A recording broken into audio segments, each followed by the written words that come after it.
원래 제목은 초불확성 시대와 융합교양교육의 방향이라고 했었는데, 초골은 원래 초불확성과 이렇게 되어 있기 때문에 아마 여러분이 가지고 있는 자료집에는 시대라는 말이 빠져 있을 것 같습니다. 그거는 참조해 주셨으면 좋겠고요.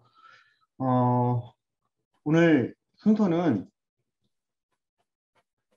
한국 대학 교양교육의 정의와 현실이라는 첫 번째 테마, 그 다음에 두 번째는 시대적 변화에서 불확성 시대에서 초불확성 시대로 바뀌었다라는 점을 한번 강조하고 싶고요.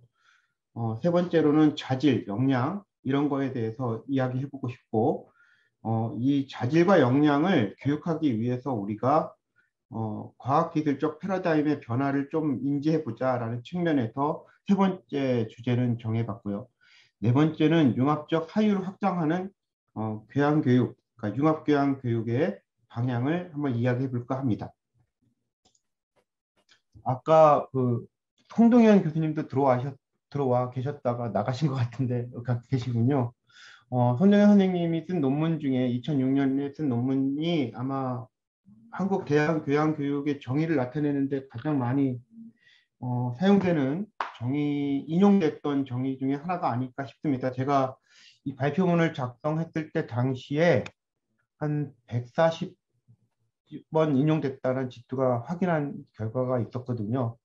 그 대학 그 교양교육에 대한 그 정의를 좀 읽어보면 대학의 그 교양교육이란 올바른 세계관과 건전한 가치관을 바탕으로 세계화된 새로운 정보사회에서 비판적이고 창의적인 사고와 원활하고 개방적인 의사소통을 통해 공동체적, 문화적 삶을 자율적으로 주도할 수 있는 주체적인 지도자로서의 자질을 함양하기 위한 것으로서 학문 계열을 넘어서서 모든 학생에게 동질적인 내용을 교수하는 교육이다. 이렇게 정의를 내려 본 적이 있습니다. 여기서 저는 세 가지 정도를 좀 주목했는데, 먼저 이미 이 논문을 쓸 당시에도 시대 변화에 민감하게 교양교육은 반응해야 된다라는 것을 인지하고 있었다는 측면. 두 번째는 어떤 변화에 주도할 만한 자질과 역량을 좀 배양해야 된다라는 점을 두 번째 요소로 그 정의문에 쓰고 있다는 것. 세 번째는 학문 계열을 넘어서자라는 것은 간학제적일 수도 있고, 그다음에 융합교육일 수도 있고, 그다음에 평등교육일 수도 있죠. 모든 학생들에게 동질적인 내용을 교수하자라고 하시는 부분은 뭐 정확한 의도를 제가 잘 분석했는지 모르겠지만, 요 세 가지에 맞추어서 저도 지금 시대가 어떻게 변했는가를 좀 감지해 볼 필요가 있고, 시대에 맞춰서 자질은 어떤 것이 필요한지도 한번 고민해 볼 필요가 있고, 그다음에 학제간 또는 융합적으로 해야 될 교육 내용은 무엇인가, 어떻게 하면 평등적으로 교육할 수 있는가, 이렇게 세 테마로 나누어서 오늘 제가 발표안을 준비해 봤습니다.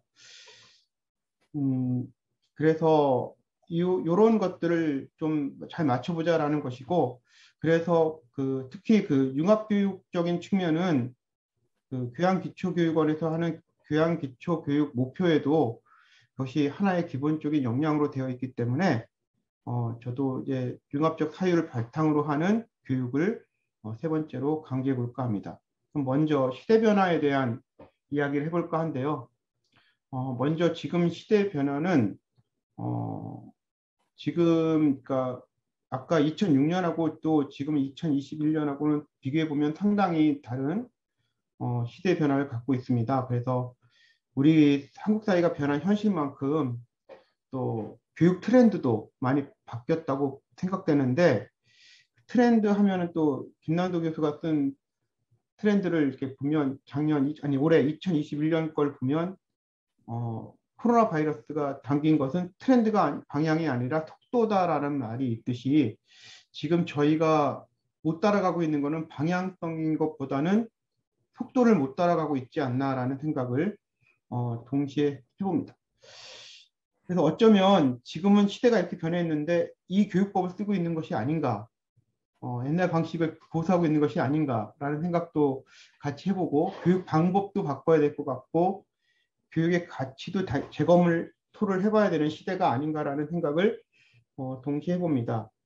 그래서 우리에게 몇 가지 교양 교육을 하는 우리들에게는 몇 가지 과제가 있는데 기존에 있는 교육의 가치가 무엇인지를 발굴해서 진짜 전승해야 될 것이 무엇인가를 좀 알아내야 될 그런 좀 의무감 같은 것들이 있지 않나라는 생각도 해보고요. 두 번째는 어, 메타버스와 같이 오늘 뭐 가상 했지만 저는 이제 메타버스 같은 온라인 공간을 활용하는 것을 저는 이제 가상융합 플랫폼이라고 이름을 붙여봤습니다. 어, 가상융합 플랫폼과 공존할 수 있는 시대에서 새로운 교양 교육의 가치가 뭔지를 좀 정립해 볼 필요가 있다. 그래서 오늘도 이런 학회가 발표가 일어나는 것이 아닌가라는 생각을 해보고요. 특히 또 융합교육에 대한 융합교양교육에 대한 이론적 토대를 마련하는 것이 지금 되게 시급한 시기다라고 진단을 해봤습니다. 그래서 지금 우리가 이 속도에 맞추면서 방향성까지 같이 짊어지고 나가야 될 우리가 기존에 있는 교양교육의 가치, 교육의 가치를 어떻게 전승할 건가, 새로운 환경에서의 가치를 어떻게 정립할 건가, 그리고 또 융합교육에 대한 어떤 이론을 시급히 마련할 건가, 이게 되게 시급해 보인다라는 생각을 했습니다. 그래서 본 발표는 제가 지금 시대를 저는 초불확실성 시대라고 진단하고 이러한 변화 속에서 요구되는 인재의 자질, 특히 교양에서 해야 될 역량 등을 과학기술과 사회문화적 패러다임, 논 킨친이라는 사람의 논문을 좀 바탕으로 제가 좀 확장해서 거기서 도출해 보고 가까운 미래에 융합적 사유로 확장하는 교양교육의 방향성을 제시하는데 본 발표의 목적을 두고 있습니다. 그럼 이제 시대적 변화부터 생각을 해보도록 하겠습니다. 먼저 서설로 이미 에드워드 윌슨이라는 그 사회생물학자는 그 인간의 본성이라는 책에 이렇게 이야기하고 있습니다. 인간 종이 가지는 딜레마를 한마디로 우리가 나갈 방향은 결코 정해진 곳이 없다라고 얘기하면서 사회가 에너지를 선언적으로 목표 쪽으로 집중할 수 있게 된다면 그 목표가 급속히 소멸한다는 위험을 내포하고 있다. 즉, 우리가 알면 알수록 더 불확실성이 커지는 그런 얘기들을 생물학 쪽에서도 보여줄 수 있다라고 이미 예언하고 있었습니다. 아닌가 다르게 그런 시대를 이제 우리가 1차 오일 쇼크 영향으로 발생했을 때 스태그플레이션이라는 경제 위기가 오면서 그 시대를 갈브레이트라는 사회학자는 불확실성 시대라고 이야기를 했습니다. 이 시대 이전에 이미 과학에서는 이게 1977년인데 그 전에는 이미 과학기술적인 측면, 과학사나 기술적인 측면에서는 개들의 불안전성 정리나 또는 양자역의 불확정성 원리 같이 불안전함과 불확정적인 거에 대해서 논의가 충분히 있었고 이제는 그게 사회적으로 커진 것은 이제 사회가 이제 불확실하다라고 얘기한 건 1977년입니다. 이건 제가 그냥 얘기한 건 아니고 이미 과학사나 과학 측면에서 시대에 앞서적으로 먼저 논의되는 분들이 좀 역사적으로 법칙은 아니지만 충분히 있었던 것을 우리가 좀 감지할 필요가 있다라는 생각을 해서 서설로 이렇게 이야기해 봤습니다. 근데 지금 시대를 그 2017년에 베리 아이켄그린 교수는 갈브레이트 명저인 불확실성 시대의 발간 40주를 맞이해서 앞으로 시대를 초불확실성 시대라고 표현했습니다. 그 후 2년 뒤에 코로나19 팬데믹이 발생하면서 새로운 시대 또는 사회적인 불확실성 시대가 너무 커졌고 지구촌 전체가 불확실성 시대에 넘어서서 초불확실성 시대를 도래하고 있습니다. 비근한 예로 지금 거리두기가 위드 코로나로 갔는데 이 위드 코로나가 어떤 방향으로 흘러갈지 우리가 예측을 할 수 있는 상황이 아니잖아요. 지금 예를 들면 지금 내년부터 면대면 강의를 다 하겠다고 하지만 그거는 저번 1학기 때도 그랬고 2학기 때도 면대면 강의를 할 수 있다라고 했지만 결국은 비대면 강의를 할 수밖에 없는 상황이어서 뭐 지금 당장 6개월 앞이나 한 달 앞을 예측할 수 있는 상황이 전혀 안 되는 상황에 우리가 살고 있으면 뭐 분명한 것 같습니다. 이런 초불확성 시대라는 용어는 이미 공식화된 것 같아요. 그래서 2020년 작년에 초불확성 시대 미래대응 학술대회가 있었는데 그때 서영석 카이스트 교수께서는 이제는 위기나 재난이 연쇄적이고 동시다발적으로 밀려오는 시대, 즉 블랙타이드 시대라고 얘기하고 정부는 민첩한 대응 역량을 키우고 공공 갈등 해소를 위해서 사회적인 그 특유의 기제를 마련할 필요가 있다라고 주문했습니다. 그러면 이제 불확실성 시대와 초불확실성 시대가 무엇일까라고 고민을 해봤습니다. 제 나름대로 고민해봤는데 불확실성 시대라는 건 예측 가능성이 좀 낮고 어느 정도 확실성한 부분들이 보장되는 시대였는데 지금은 더 많은 예측을 하면 할수록 그 예측 자체가 변수가 되는 그런 예측이나 뭐 그런 것 자체가 변수가 되는 그런 시대를 이제 초불확실성 시대라고 얘기할 수가 있겠죠. 예측이 불가능해지면서도 확실성이 보장되지 않는 성질까지 드러나는 시대라고 제가 이제 저 나름대로 규정해 봤습니다. 뭐 아무리 찾아도 초불확실성 시대가 뭔지를 규정해주는 문헌이나 발표문은 없고 그냥 이야기 담론만 있길래 제가 좀 제 나름대로 개념을 잡고 이야기할 필요가 있다고 생각을 해서 생각한 것은 예측 가능성이 좀 낮은 시대를 불확실성 시대라고 하고 예측 자체가 변수로 작동하면서 예측이 불가능에 가까운 시대까지 온 경우를 초불확실성 시대라고 하자라고 나름대로 개념 정리를 해보았습니다. 그러면 이제 지금 시대는 이제 초불확실성 시대로 도래했다라는 것을 이제 시대적 변화에 우리 교양 교육이 적응해야 되니까 그렇게 사회를 진단해보고 그다음에 두 번째는 어떤 자질과 어떤 역량을 교육해야 되는가 이거를 이제 좀 찾아보기 위해서 저는 과학기술과 사회문화적 패러다임 교육 변화 과정을 했는데요. 이 표는 제가 만든 것은 아니고 요 파란색까지 부분은 여기 옆에 있는 놈 피친이라는 교수의 논문을 참조했고요. 이 논문은 그 유튜브 좀 이따 제가 보여드리겠지만 유튜브 안에서도 충분히 저자가 나와서 직접 설명하는 그 유튜브도 있고 논문은 인터넷에서도 쉽게 구할 수 있습니다. 좀 이따가 좀 논문 제목도 알려드리도록 하겠습니다. 그 논문에 따르면 세계는 3차 패러다임을 거쳐서 4차 패러다임에 지금 돌입하고 있다라고 그는 진단합니다. 첫 번째 패러다임 시기는 이제 르네상스 시대인데 이때까지 과학기술의 주된 특징은 실험과학이 득세했고 그때 인식론적인 방법은 이제 베이컨을 중심으로 했던 경험주의적인 방식이 도래했으며 그러다 보니까 교육이나 그 교육의 포인트는 경험을 강조하거나 실험을 강조하는 시대로 바뀌었다고 합니다. 그 후 2차 패러다임 시대는 컴퓨터 이전 시대로 보고선 이제 이론과학이 상당히 힘을 얻었던 시대죠. 그래서 모형을 만들거나 법칙을 만들거나 일반화를 되게 인식론적 방법으로 사용하는 시대가 들어있고 이때는 이제 수학과 법칙화, 뉴턴의 등장을 굳이 설명하지 않아도 자연 철학이 이제 수식화되는 그런 시대가 이미 마련했기 때문에 수학과 법칙이 상당히 강조하게 됐어요. 그러니까 사실은 그때 모든 교육의 목표는 법칙을 찾아내거나 원리를 찾아내는 입장으로 전환됐다고 할 수가 있겠습니다.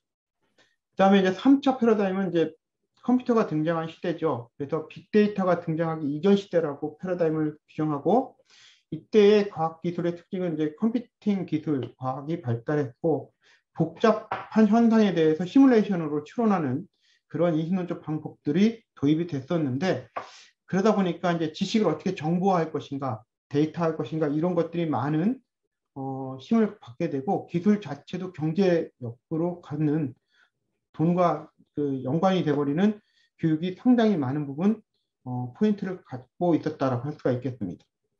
그리고 4차 산업혁명 시대는 빅데이터 시대가 도입하고 라고 할 때 그 사람이 이제 이 롭키친이라는 분이 논문을 쓸 시기가 이제 요 시기였는데 빅데이터 시대가 도래할 거고 탐색과학이나 인공지능 시대가 도래하면서 인식론적 방법은 데이터 중심의 어떤 인식론이 발달할 거고 역량이나 창의성을 강조하는 게 그 되게 스킬 이런 것들을 강조하는 시대가 되었다고 합니다. 그 후 이제 저 빨간 부분은 제가 이제 이 논의를 기점으로 확장시켜 본 부분이 제가 이제 좀 구성해 본 부분입니다. 아마 이제 빅데이터 시대와 동시에 우리는 4차 산업혁명 시대를 도래하면 시대가 됐고 기술이 다 연결되는 인공지능이나 탐색만 하는 게 아니라 이제 기술 자체가 초연결되는 시대를 가지면서 기존에 있는 데이터를 이제 발굴하는 시대가 됐고 이제 혼합학습이 되게 그러다 보니까 이제 초점을 맞춰주는 교육이 되는 시기가 지금 시기인 것 같습니다. 그리고 다섯 번째 패러다임도 예측을 해봤습니다. 제 나름대로. 아마 4차 산업혁명 이후에 이제 1, 2, 3차, 4차, 그 다음에 N차까지 속도가 빨라졌으니까 금방금방 산업혁명 같은 것들은 금방금방 그 시기가 짧게 금방 일어날 거라 생각이 되고요. 코로나 이후도 분명히 도래할 것 같습니다. 이때는 이제 확실히 이제 초불확실성에 대한 어떤 그 특징이 이제 특성화되면서 그거를 향한 과학기술들이 많이 등장할 것 같고 이것이 주는 불안성 때문에 저는 아까 메타버스도 사실은 심리적으로 보면 경제적인 이익과 불안성을 줄이기 위해서 발동할 수 있다라고 생각을 했습니다. 그래서 가상현실과 그 현실적인 기술적 특징, 그다음에 친환경적인 과학기술이 도래할 거라고 예측을 해보면서 프레탈이나 카오스적인 인식의 인식론, 그다음에 메타버스나 가상적인 거에서 오는 인식, 현실을 그대로 가상현실은 그대로 현실을 그대로 옮겨갈 수가 없잖아요. 그러니까 교수님이 발표하신 것처럼 실제성을 아무리 드러내도 실제는 아니니까 분명히 그게 갭이 존재할 거라고 저는 생각이 됩니다. 그리고 이제 새로운 인식 방법론이 등장하지 않을까 해서 에피테메를 네오라는 말을 붙여봤습니다. 그리고 이제 그때는 이제 초지능, 그다음에 기술 기반 교육, 그다음에 마이크로적인 융합이 아마 지금보다는 혼합을 넘어서서 마이크로적인 융합이 일어날 것 같다라는 것이 아마 현실화될 것 같다라는 생각을 해봅니다. 잠시 그 로스킨 교수 같은 유튜브를 보시면 요 논문은 요 제목입니다. 요 제목은 그냥 인터넷에 검색하시면 지금 제가 설명했던 표를 보실 수 있고 그의 설명도 들을 수 있는데 잠시 만나보도록 하겠습니다.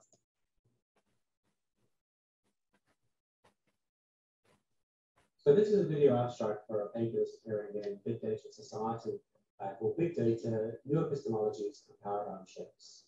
And what the paper is concerned with are new forms of data that are very large in volume, they're high velocity being created in near real time, they're diverse in variety, being structured and unstructured in nature, they're exhaustive in their scope, striving to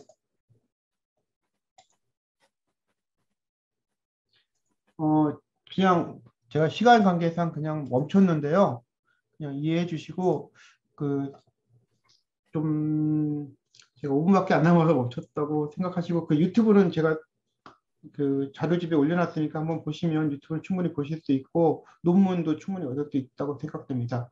근데 이분이 이 논문을 쓸 때랑은 지금은 상당히 많이 바뀐 시대이기 때문에 저는 이제 그 이후의 교육법을 좀 더 생각을 해봤는데 제 생각을 좀 정리하면 4차 산업혁명의 도래와 함께 빅데이터와 초연결 시대가 변화될 거는 우리가 당면한 시대인 것 같고 이미 스마트폰에는 AI가 내장되어 있고 병원, 언론, 교육 분야에서 AI가 속속히 도입되는 상황이고 이런 미래 인재 교육적 지침에는 창의적인 것, 역량 강화, 블렌디드 학습, 혼합 교육이 분명히 지금 충분히 강조되고 있었다라는 것을 다시 한번 재차 제가 정리해 보는 글입니다.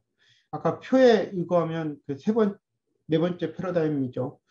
다섯 번째 패러다임은 아마 이제 초불확실성 사회로 들어서게 되면서 인류는 코로나19로 갑자기 5차 패러다임을 맞이할 가능성이 매우 높고 따라서 제가 생각하기에는 뭐 짧게는 포스트 코로나라고 얘기하거나 포스트 휴먼 등 적응하는 학문적 방향과 교육 가치를 발굴하는 것이 중요하다고 저는 이제 좀 생각을 해보고 인식론적 방법론도 상당히 아까 설명했지만 프레탈적이고 카우스적인 인식 방법이 이제 더 이론만 있는 게 아니라 더 만연하게 되지 않을까 싶은 생각이 들고 각각의 학문이 연계하는 그런 마이크로식의 어떤 융합교육이 대두될 수밖에 없다라는 생각을 해봅니다.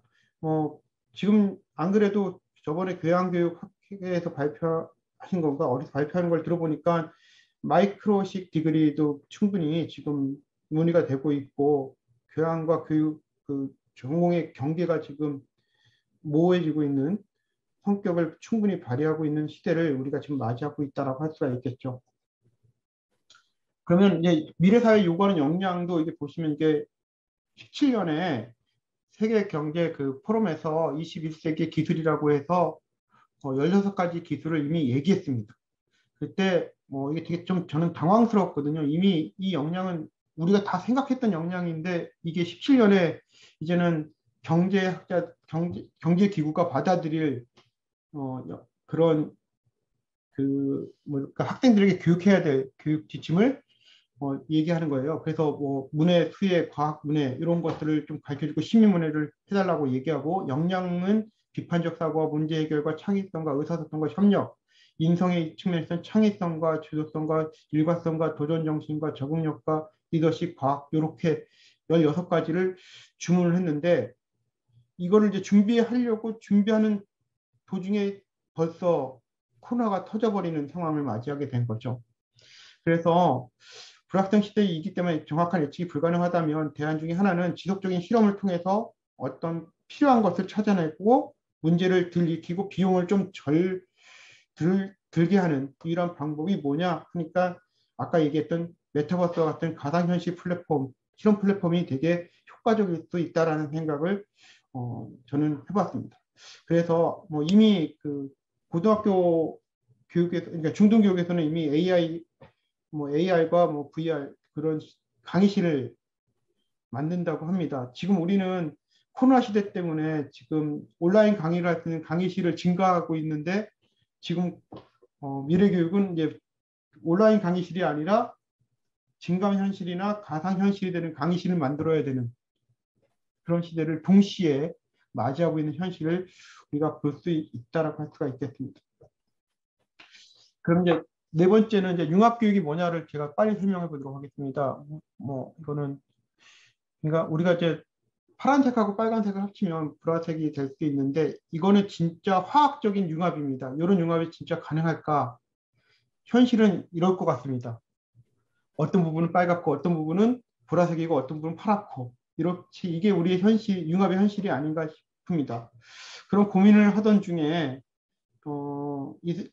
이호령 선생님의 한 글을 읽게 됐는데 거기서 제가 되게 융합이 뭔지를 좀 많이 얻었다고 할까 힌트를 얘기하면 이렇습니다. 육군에는 땅이 있고 해군에는 바다가 있고 공군에는 하늘이 있는데 바다에서 땅으로 상륙하면 해병대가 되고 공군이 아닌 공수부대는 하늘에서 육군을 내려온단 말이죠.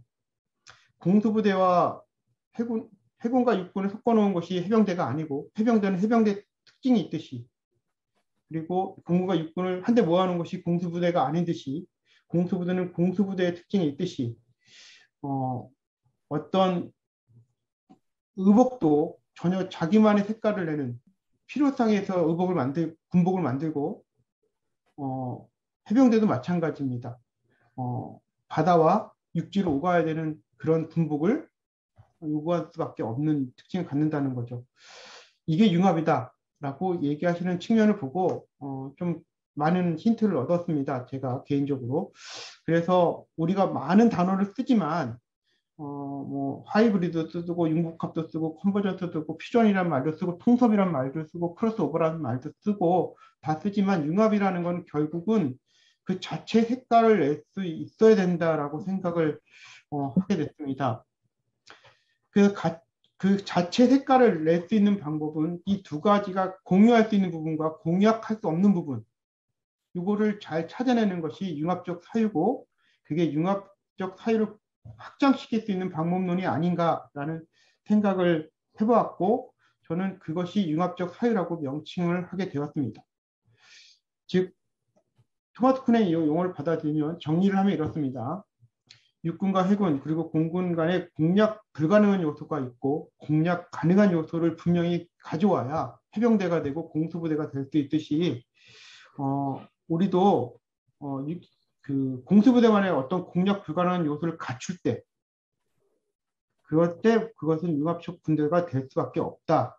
따라서 이것이 융합적 사유라고 생각을 합니다. 그래서 대학 교양 교육이 지금까지 전세해온 어떤 가치관, 세계관, 패러다임 이것들을 기술 변화에 따라서 학습자들이나 시대 가치관을 만드는 데 있어서 충분히 공략 가능한 부분과 공략 불가능한 부분을 추려내는 역할 이거를 하고 그 자체가 이제 독립적인 교육이 될 때 우리는 융합교양 교육을 할 수 있는 시대가 된다라고 생각을 합니다.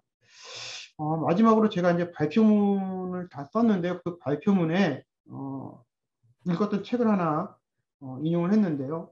모든 교육은 일종의 게임처럼 진행될 거고 내재와 일, 공부의 경계는 없어질 것이다. 따라서 전공교육, 교양교육의 경계, 또한 취업교육이나 교양교육의 경계가 점점 사라지게 될 것이고 다양한 전공교육과 취업교육을 창의적으로 연결하는 허브는 분명히 융합적 사유를 기르는 교양교육에서 패러다임의 전환이 일어날 수밖에 없다라고 생각을 했습니다. 지금까지 제 발표를 들어주셔서 정말 감사합니다.